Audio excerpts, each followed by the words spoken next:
بسم اللہ الرحمن الرحیم وَلَقَدْ جَاءَكُم مُوسَى بِالْبَيِّنَاتِ ثُمَّ اتَّخَذْتُمُ الْعِجْلَ مِن بَعْدِهِ وَأَنتُمْ ظَالِمُونَ۔ اور موسیٰ تمہارے پاس کھلے ہوئے معجزات لے کر آئے تو تم ان کے کوہ طور پر جانے کے بعد بچڑے کو معبود بنا بیٹھے اور تم اپنے ہی حق میں ظلم کرتے تھے۔ وَإِذْ أَخَذْنَا مِيثَاقَكُمْ وَرَفَعْنَا فَوْقَكُمُ الطُّورَ خُذُوا مَا آتَيْنَاكُمْ بِقُوَّةٍ وَاسْمَعُوا قَالُوا سَمِعْنَا وَعَصَيْنَا وَأُشْرِبُوا فِي قُلُوبِهِمُ الْعِجْلَ بِكُفْرِهِمْ قُلْ بِئْسَ مَا يَأْمُرُكُمْ بِهِ إِيمَانُكُمْ إِن كُنتُم مُّؤْمِنِينَ۔ اور جب ہم نے تم لوگوں سے عہد واثق لیا اور کوہ طور کو تم پر اٹھا کھڑا کیا اور حکم دیا کہ جو کتاب ہم نے تم کو دی ہے اس کو زور سے پکڑو اور جو تمہیں حکم ہوتا ہے اس کو سنو، تو وہ جو تمہارے بڑے تھے کہنے لگے کہ ہم نے سن تو لیا لیکن مانتے نہیں، اور ان کے کفر کے سبب بچڑا گویا ان کے دلوں میں رچ گیا تھا۔ اے پیغمبر ان سے کہہ دو کہ اگر تم مومن ہو تو تمہارا ایمان تم کو بری بات بتاتا ہے۔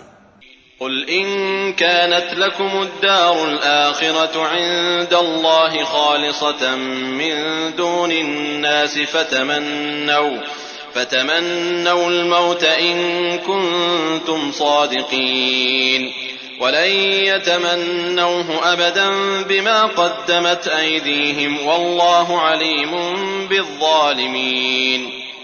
کہہ دو کہ اگر آخرت کا گھر اور لوگوں یعنی مسلمانوں کے لیے نہیں اور خدا کے نزدیک تمہارے ہی لیے مخصوص ہے تو اگر سچے ہو تو موت کی آرزو تو کرو، لیکن ان اعمال کی وجہ سے جو ان کے ہاتھ آگے بھیج چکے ہیں یہ کبھی اس کی آرزو نہیں کریں گے، اور خدا ظالموں سے خوب واقف ہے۔ وَلَتَجِدَنَّهُمْ أَحْرَصَ النَّاسِ عَلَى حَيَاةٍ وَمِنَ الَّذِينَ أَشْرَكُوا يود أحدهم لو يعمر ألف سنة وما هو بمزحزحه من العذاب أن يعمر والله بصير بما يعملون۔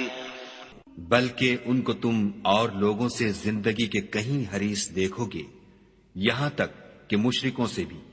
ان میں سے ہر ایک یہی خواہش کرتا ہے کہ کاش وہ 1000 برس جیتا رہے، مگر اتنی لمبی عمر اس کو مل بھی جائے تو اسے عذاب سے تو نہیں چھڑا سکتی، اور جو کام یہ کرتے ہیں خدا ان کو دیکھ رہا ہے۔ قل من كان عدوا لجبريل فإنه نزله على قلبك بإذن الله مصدقا لما بين يديه وهدى وبشرى للمؤمنين۔ من كان عدوا لله وملائكته ورسله وجبريل وميكال فإن الله عدو للكافرين۔ کہہ دو کہ جو شخص جبرائیل کا دشمن ہو اس کو غصے میں مر جانا چاہیے۔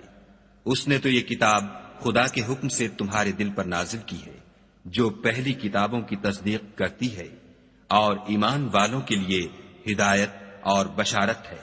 جو شخص خدا کا اور اس کے فرشتوں کا اور اس کے پیغمبروں کا اور جبرائیل اور میکائیل کا دشمن ہو تو ایسے کافروں کا خدا دشمن ہے۔ وَلَقَدْ أَنزَلْنَا إِلَيْكَ آيَاتٍ بَيِّنَاتٍ وَمَا يَكْفُرُ بِهَا إِلَّا الْفَاسِقُونَ أَوَكُلَّمَا عَاهَدُوا عَهْدًا نَبَذَهُ فَرِيقٌ مِّنْهُمْ بَلْ أَكْثَرُهُمْ لَا يُؤْمِنُونَ۔